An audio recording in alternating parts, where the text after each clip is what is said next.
Pembahasan yang pertama yaitu zero profits in the long run.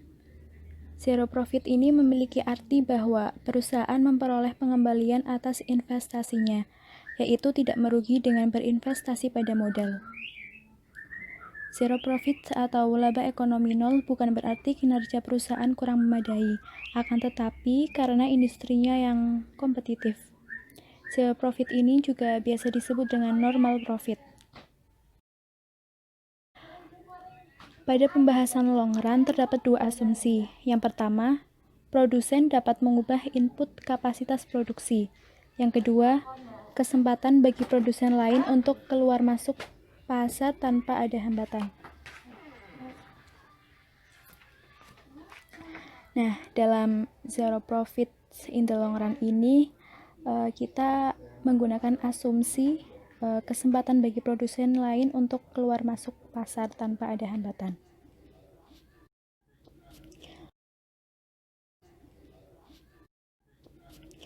Profit sama dengan nol terjadi apabila equilibrium satu produsen dalam jangka panjang tercapai ketika P sama dengan MR sama dengan MC. Pada saat itu juga P sama dengan minimum average cost atau AC, sehingga profit adalah 0. Dari hal tersebut, maka terbentuklah kurva penawaran jangka panjang untuk keseluruhan pasar. Karena saat profit sebesar 0 adalah setara dengan minimum AC, maka kurva penawaran yang terbentuk berupa garis horizontal atau kurva elastis sempurna. Dan setiap harga yang berada di atas level, maksudnya P lebih besar daripada minimum AC, maka akan menghasilkan profit, sehingga mendorong produsen lain untuk memasuki pasar dan menambah kuantitas produk yang ditawarkan.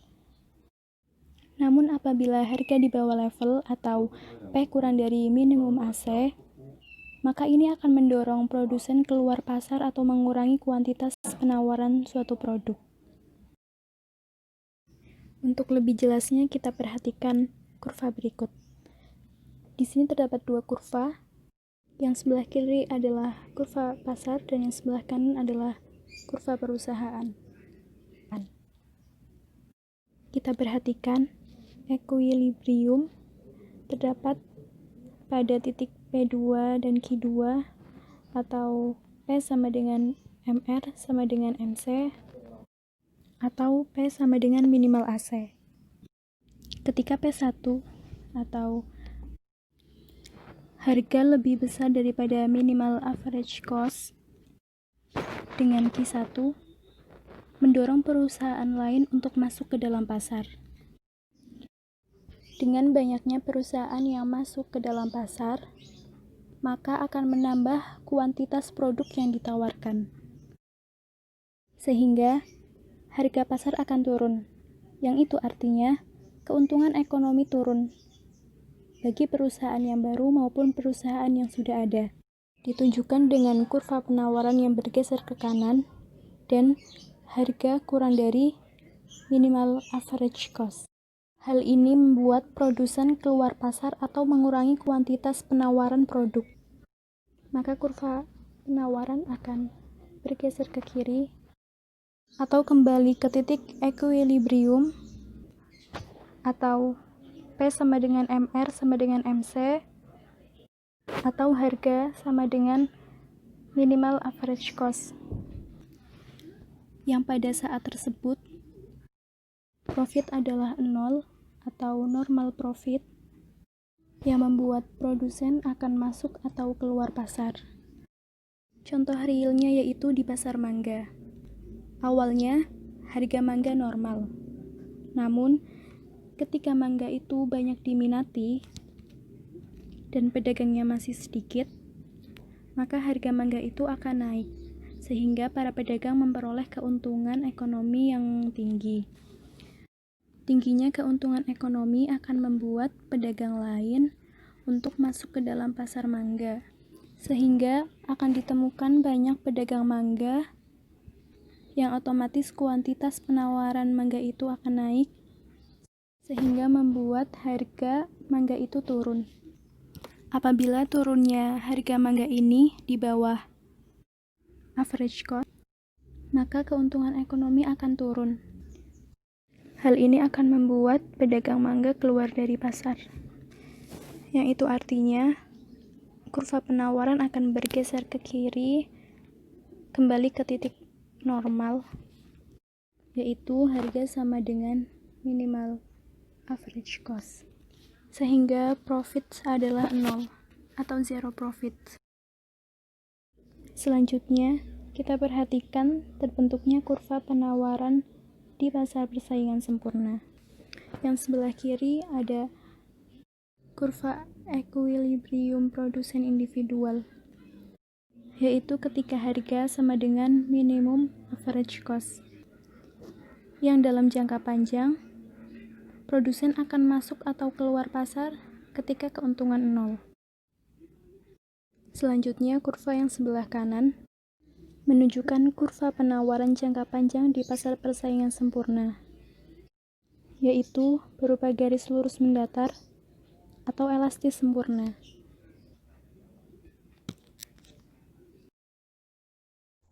Selanjutnya, kami akan membahas mengenai welfare economics.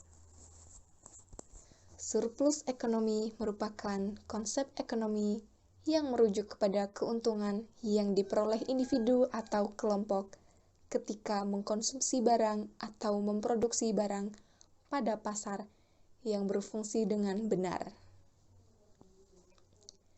Dalam ekonomi kesejahteraan atau biasa disebut welfare economics, surplus ekonomi digunakan untuk menganalisis apakah suatu struktur pasar dapat memberikan keadaan ekonomi yang secara sosial optimal. Dengan kata lain, sejauh mana suatu struktur pasar mampu menyejahterakan masyarakat. Karena itu, surplus ekonomi disebut juga kesejahteraan total atau total welfare. Surplus ekonomi dapat digunakan dalam analisis ekonomi untuk menganalisis dampak perubahan harga pada pasar terhadap kesejahteraan ekonomi, dampak elastisitas permintaan barang terhadap perubahan harga terhadap kesejahteraan ekonomi, dan dampak diskriminasi harga terhadap kesejahteraan ekonomi. Dalam teori ekonomi, surplus ekonomi berhubungan dengan dua entitas kuantitatif, yaitu surplus konsumen dan surplus produsen. Kedua jenis surplus secara bersamaan membentuk surplus total. Disebut juga surplus ekonomi atau kesejahteraan total. Ya, selanjutnya kami akan membahas mengenai surplus konsumen. Surplus konsumen dapat didefinisikan sebagai perbedaan antara jumlah total uang yang konsumen bersedia membayar untuk suatu barang atau jasa dan jumlah total yang sesungguhnya dibayar untuk barang atau jasa tersebut. Surplus konsumen merupakan ukuran manfaat baik dalam arti uang maupun kesejahteraan yang diperoleh seorang sebagai hasil dari membeli dan mengkonsumsi barang atau jasa. Surplus konsumen dapat dilihat dari kurva permintaan di samping. Kurva permintaan adalah kurva yang menunjukkan kesediaan konsumen untuk membayar berbagai harga dan jumlah barang atau jasa. Di sini dapat kita lihat surplus konsumen ditunjukkan oleh luas area segitiga P0EA di bawah kurva permintaan hingga di atas harga equilibrium P0. Jumlah uang yang sesungguhnya dibayar konsumen sebesar segi 4 P0 E Q0 dan titik 0. Sedangkan segitiga Q0 Q menunjukkan jumlah uang untuk barang yang tidak dibeli karena itu tidak dibayar. Jadi, surplus konsumen merupakan kelebihan kesejahteraan yang diperoleh konsumen ketika dia mengkonsumsi suatu barang yang dibelinya dengan harga yang lebih rendah daripada kemauannya membayar. Dampak perubahan harga terhadap surplus konsumen. Di sini dapat kita lihat dalam kurva dampak penurunan supply terhadap surplus konsumen. Jika kita perhatikan dalam kurva, dalam situasi normal, tingkat surplus konsumen akan berubah dengan berubahnya harga pasar dari barang atau jasa tersebut. Dihubungkan dengan analisis permintaan dan penawaran, serta ceteris paribus, maka supply yang rendah dari suatu barang akan meningkatkan harga barang. Dari meningkatnya harga barang tersebut akan berdampak pada menurunnya surplus konsumen, sehingga kesejahteraan konsumen pun akan turun. Selanjutnya, dampak perubahan peningkatan permintaan terhadap surplus konsumen. Nah, di sini kebalikan dari dampak penurunan penawaran terhadap surplus konsumen. Dalam ceteris paribus, permintaan yang meningkat terhadap barang akan meningkatkan harga barang tersebut, yang akan berdampak pula pada meningkatnya surplus konsumen dan kesejahteraan ekonomi pun ikut meningkat. Dampak perubahan harga terhadap surplus konsumen. Yang pertama, kita perhatikan terlebih dahulu kurva yang berada di sebelah kiri. Jika permintaan barang tersebut inelastis terhadap harga, maka peningkatan permintaan itu akan semakin meningkatkan surplus konsumen. Karena apa? Karena permintaan yang tidak elastis terhadap harga mengandung arti konsumen bersedia membayar harga yang tinggi untuk membeli dan mengkonsumsi barang tersebut. Ingat bahwa elastisitas harga merupakan konsep yang menunjukkan seberapa besar jumlah permintaan barang yang dipengaruhi oleh perubahan harga barang. Perhatikan gambar pada sisi sebelah kiri. Surplus konsumen setelah terjadi peningkatan permintaan barang lebih besar daripada keadaan awal jika permintaan barang tersebut inelastis terhadap harga. Sebaliknya,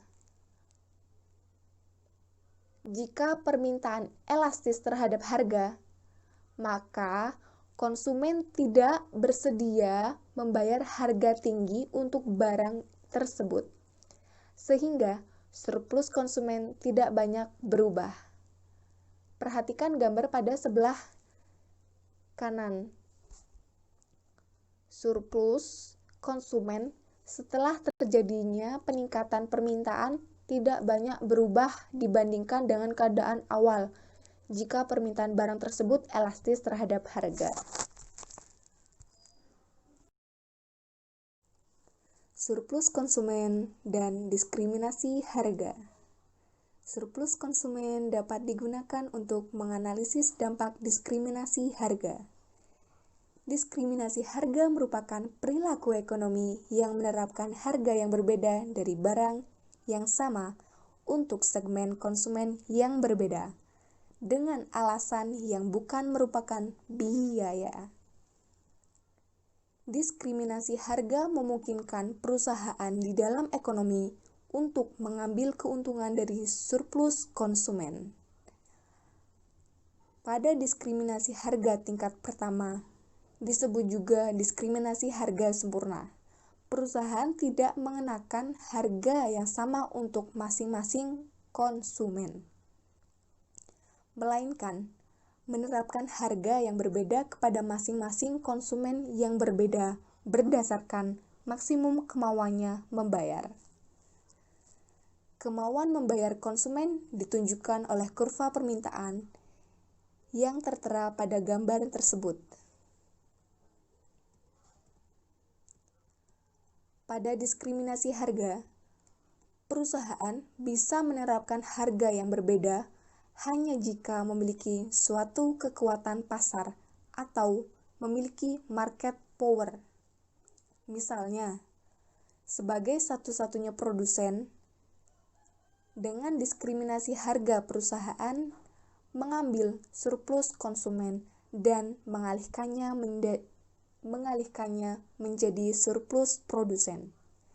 Akibatnya, perusahaan menikmati penerimaan dan keuntungan yang lebih tinggi, dan konsumen tidak lagi memiliki surplus konsumen. Mengapa tidak terdapat surplus konsumen?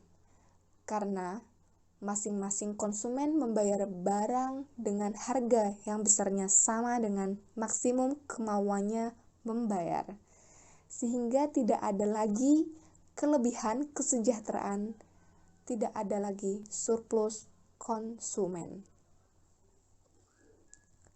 Pada diskriminasi harga tingkat pertama itu, sesungguhnya terdapat efisiensi alokasi sumber daya, karena biaya marginal yang ditunjukkan oleh kurva supply sama dengan manfaat marginal yang ditunjukkan oleh kurva permintaan.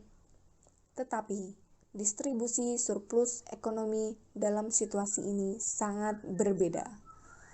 Perusahaan mengambil semua surplus ekonomi untuk dirinya sendiri.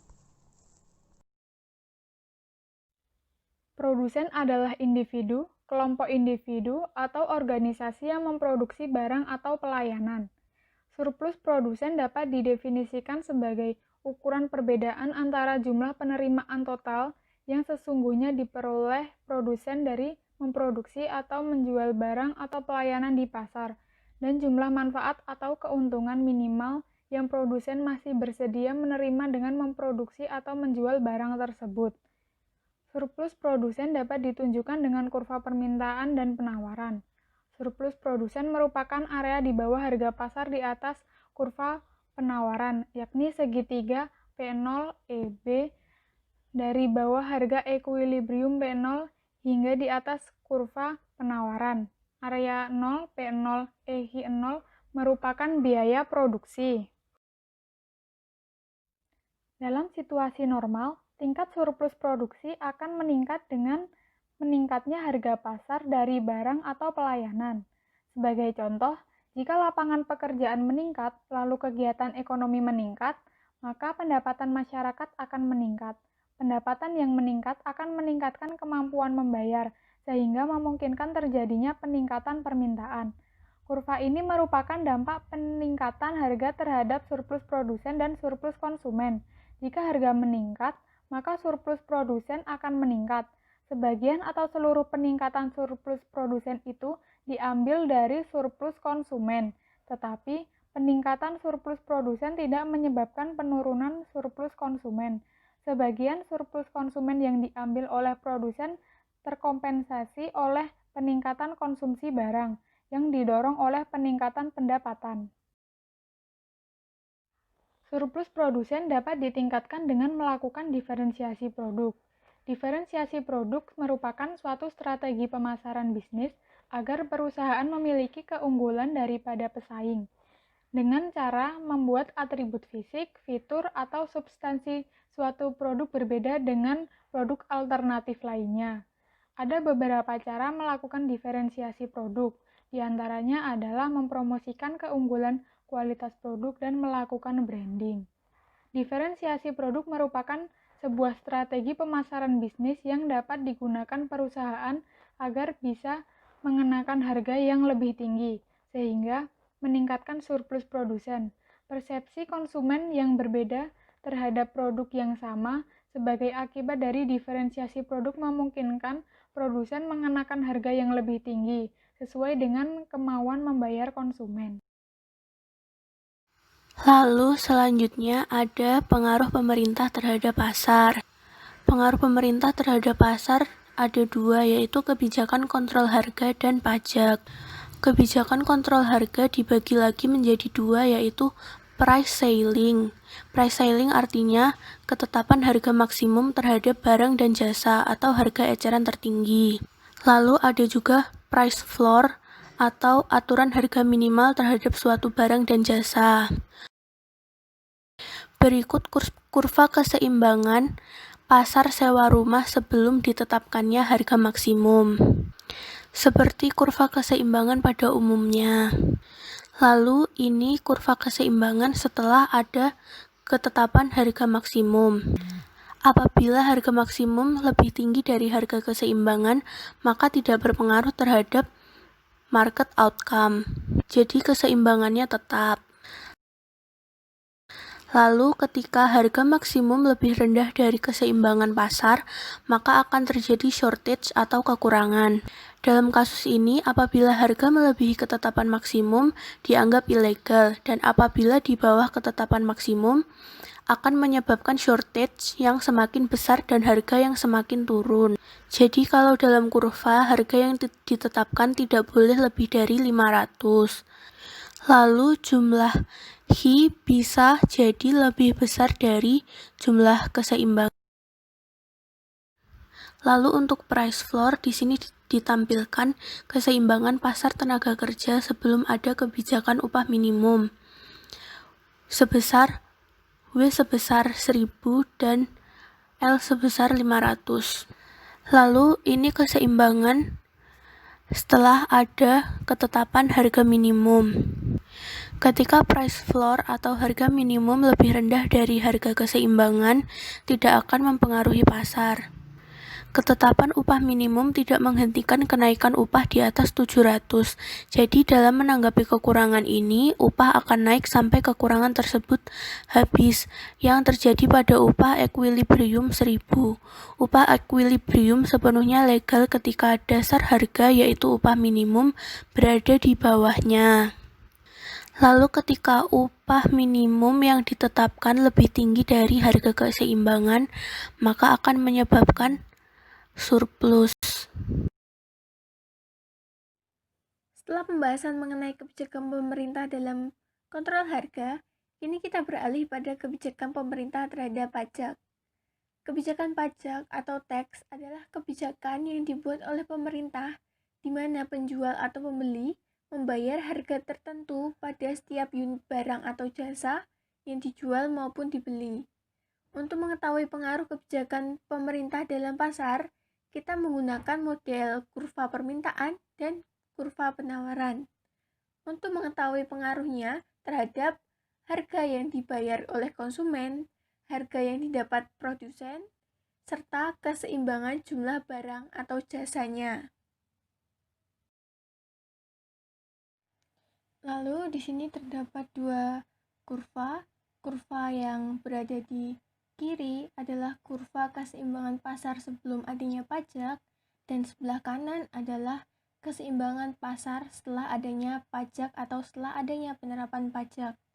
Nah, di sini pemerintah mengenakan pajak sebesar Rp per unit barang dengan asumsi setiap orang akan mematuhi kebijakan tersebut, sehingga pemerintah akan mendapatkan pajak sebesar Rp dari setiap barang yang dijual.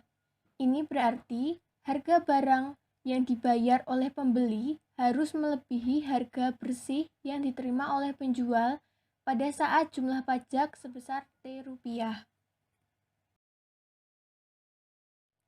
Lalu, bagaimana beban pajak di antara para pelaku pasar? Nah, di sebelah kanan ini terdapat kurva setelah adanya pajak. Pada kurva ini menunjukkan harga keseimbangan itu berada pada harga Rp10.000 dan kuantitas sebesar 500.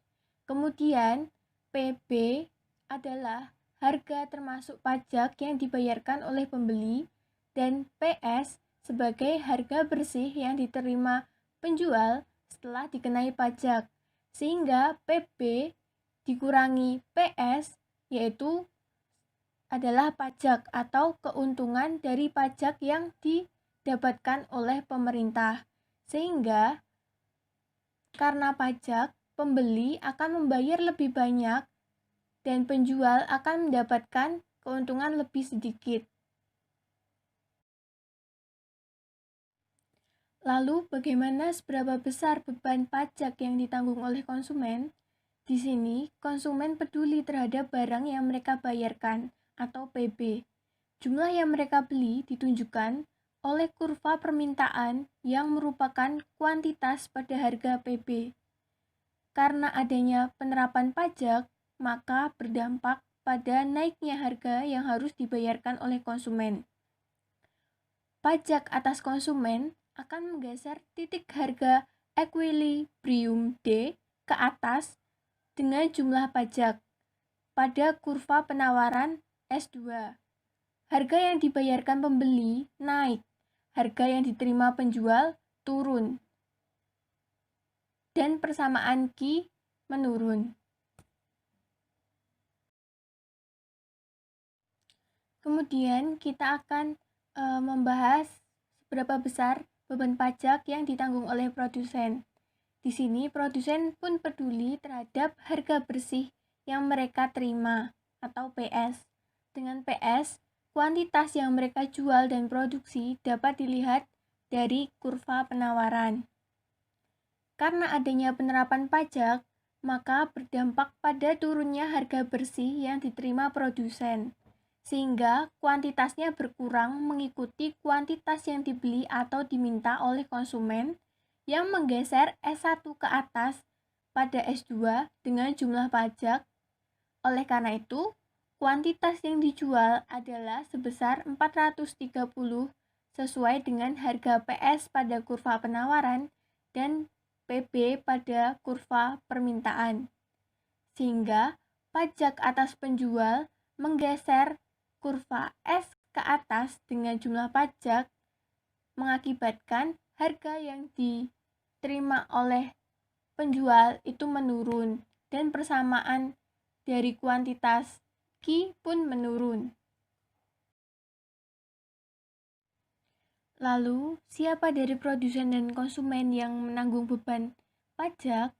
Beban pajak ini sama-sama ditanggung oleh pembeli dan penjual karena harga yang dibayarkan konsumen naik sebesar setengah dari beban pajak dan harga bersih yang diterima produsen juga menurun sebesar setengah dari beban pajak. Yang penting adalah pajak menyebabkan perbedaan antara harga yang dibayar pembeli dan harga yang diterima penjual. Pada kurva sebelumnya, pajak hampir dibagi rata antara pembeli dan penjual, namun tidak berlaku selalu sedemikian rupa. Pada permintaan sangat inelastis terhadap penawaran, maka beban pajak ditanggung oleh pembeli akan lebih banyak. Contoh kurvanya berada di sebelah kiri. Lalu, saat permintaan sangat elastis terhadap penawaran, maka beban pajak ditanggung oleh penjual lebih banyak, yaitu pada kurva sebelah kanan. Kemudian terdapat berita dari kompas.com mengenai harga cabai naik, Mentan salahkan cuaca. Di dalam berita terdapat dua produk, yaitu cabai dan bawang putih. Lalu, permasalahannya adalah harga cabai mengalami kenaikan hingga Rp95.000 per kilogram dan harga bawang putih yang mencapai Rp45.000 hingga Rp50.000 per kilogram disebabkan oleh musim hujan di akhir tahun yang mengakibatkan penundaan masa tanam cabai, sehingga kenaikan harga cabai menggerakkan inflasi Januari pada tahun 2020 sebesar 0,39%. Solusinya adalah adanya upaya pengendalian harga oleh pemerintah dengan memastikan terjaganya stok cabai dan bawang putih. Lalu, Menteri Pertanian akan membenahi distribusi bahan pangan agar pasokan dari luar Jawa dapat cepat memasok di Pulau Jawa untuk menstabilkan harga melalui kerjasama dengan Kementerian Perhubungan untuk meningkatkan transportasi laut menjadi udara.